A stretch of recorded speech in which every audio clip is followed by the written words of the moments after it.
Hi guys, Rachel here from Rachthestamper.com, and today I'm going to show you how to make a card. This is just a thank you card that I created for Kylie's blog hop, but I'm kind of using some bits and pieces of this paper, and I believe, I can never remember the name of this one. I always want to call it Home Sweet Home. I think it's Home for the Holidays. But anyway, this paper, I've cut a little bit of this down. You can see this piece here. It is a 12 by 12 DSP and the other side is striped. So I got the cool idea of, obviously this is a Christmas paper, but if you wanted to, maybe you had some pieces left over, or maybe you just needed a thank you card, that this would be a nice card to send to someone for a number of reasons. Maybe if they gave you a gift for a housewarming, or if they came and stayed with you and they left you a gift, or if you wanted to send someone a card for letting them stay with you or stay at their house or their beach house or their cabin or whatever the case may be. So I got the idea that I have this piece of paper here. So I trimmed this down. Originally it was a little bit bigger. It was actually this right here. So you can see this full piece, and there's a couple other little bits and pieces that I ended up trimming off of it. I think this one comes from over here. And then this little tree. So you'll see this was just about a 5.5 by 4.5 piece of cardstock. So I did trim it down a little bit. Then I also just picked a very simple thanks, and this is from the Queen Anne's lace stamp set. I know you've seen me use this many times. I really like all the fonts in this stamp set along with the Queen Anne's lace. It's very pretty. So basically what I was getting at for this is I was trying to make a card that you could really pop out really quickly if you needed one.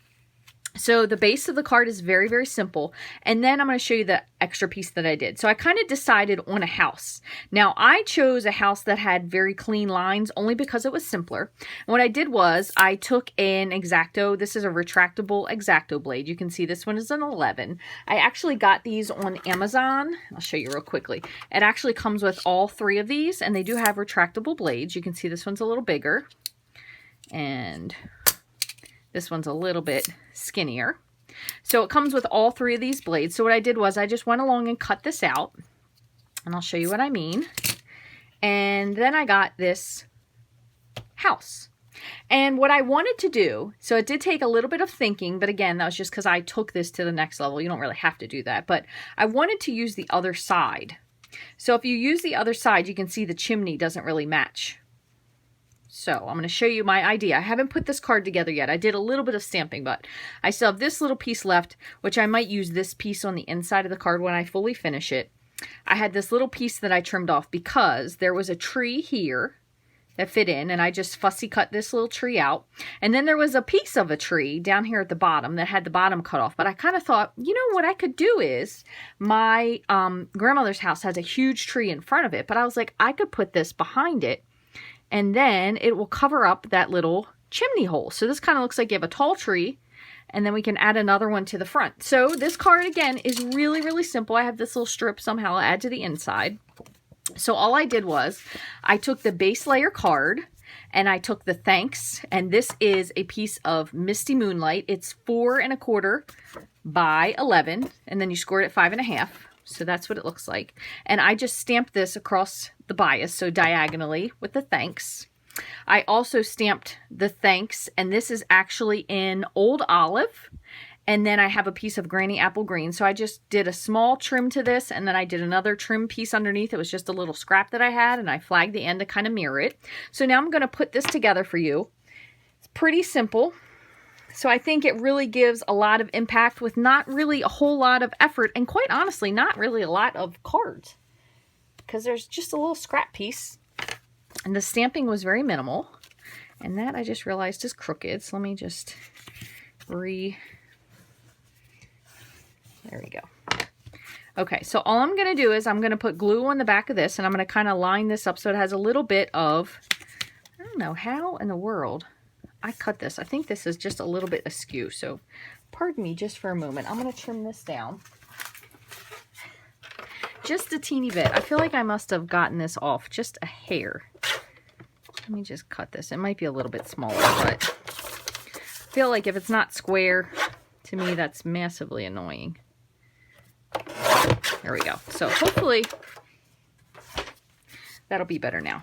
Yeah, that's better. So I have these little 2 scrapples. So this is going to be just a tiny, tiny bit smaller than the original 4.25. So let's see, this one might butt up just a little bit closer. Yeah. So what I'm going to do is I'm going to actually adhere this with liquid glue. And I'm not putting on a ton because I don't want it to be really goopy. And if you've never experienced, the Designer Series paper is thinner than the cardstock. I just want to make sure I get around all the little crevices there. So I'm just going to put a little bit of liquid glue. But the nice part about the liquid glue is it actually will give you the mobility if you kind of want to adjust it a little bit. There you go. Just going to press that into place. Now, one other thing I thought, and I could do this if I wanted to, but I kind of thought ahead of time, you could also layer this if you wanted to bump this up just a little bit. You could actually layer this onto a foam adhesive sheet if you wanted it to stick up even farther. But I'm going to just for now, I think I'm just going to go with some black dimensionals. And I can find them. So I'm going to use some of the bigger ones. So I'm just going to put a couple just to give it a little bit of dimension. Doesn't have to be like really, really sticking up, but I am going to at least put 6, and I'm going to put a tiny piece on the chimney. This should fit. Let's see. There we go. Okay, now before, so that's pretty good. Plus they'll be dark, so they won't be quite as noticeable. Before I'm finished, I want to remember that I want to put this little tree, and I want to put this up high enough that it covers this wide part right here. So same thing again, I'm just going to put a little bit of glue on the back of my tree. And if you wanted to, you could kind of spread this around a little bit with the flatter tip. But I'm going to just pick this up and put it just so it kind of covers that part there. So we have that. And we're going to take the backs off of the dimensionals. This is kind of a nice way to be able to use maybe little pieces of DSP that you have left over that have a really cool pattern. I love this house DSP. However, I don't actually own the stamp set. So this kind of gives you a little bit more of a bang for your buck because I don't own the stamp set, but you can really use the house. So when you put that up there on the dimensionals, it really gives a different feel to the card. So you can see it's got a little bit of dimension there. So it's kind of fun. So I do have another tree. Hopefully I was going to say I didn't lose it. And you can see the tree has the stripes on the back of it. So since this is popped up, I'm going to do the same thing. And I'm just going to snip a couple little pieces here of the dimensional. Actually, that might be a little bit too big.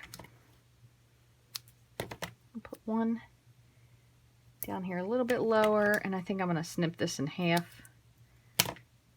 So these are just kind of the edges of what's left of the dimensional, which ironically, I don't know if I've ever told you the story, but if I didn't, I used to throw these things away, these little pieces. I used to throw them away. Isn't that the craziest thing?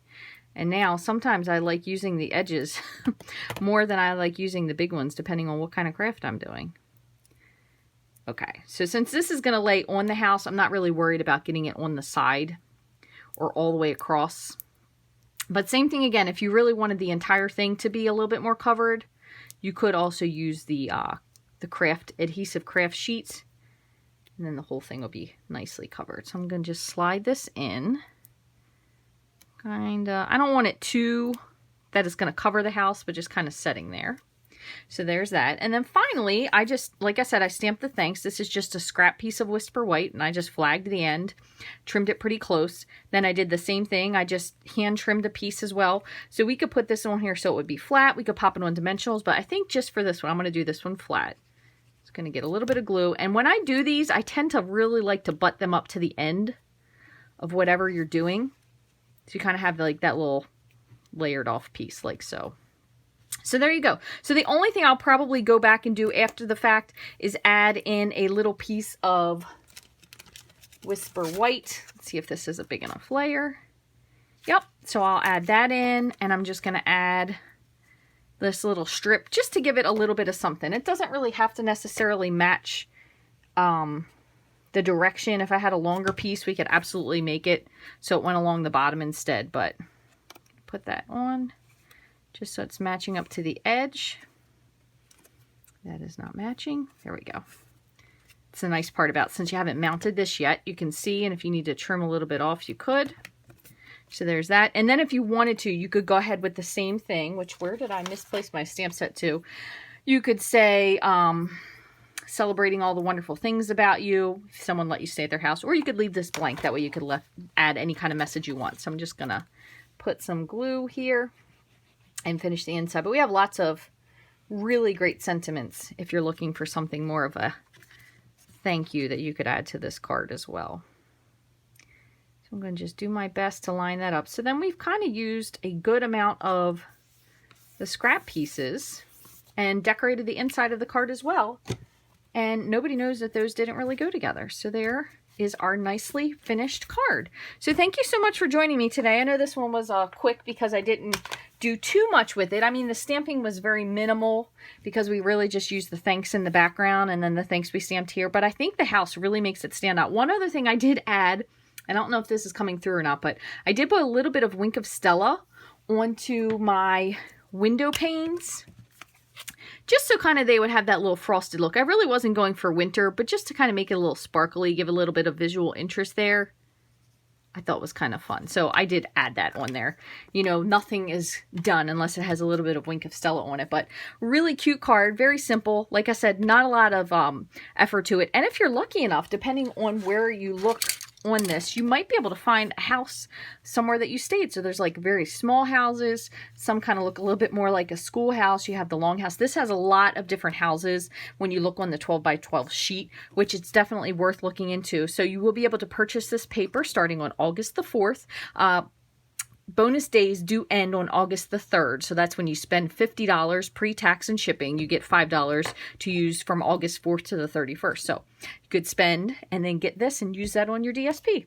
Thank you guys so much for watching. If you have any questions, as always, all you have to do is send me an email at rachthestamper@gmail.com. Or you can also send me a comment here on YouTube. If you haven't already, please make sure that you follow, like, and subscribe to my channel. And if you turn on the bell on YouTube, it will actually let you know when I post a new video or go live. Thank you guys so much for watching. I hope you have a wonderful day.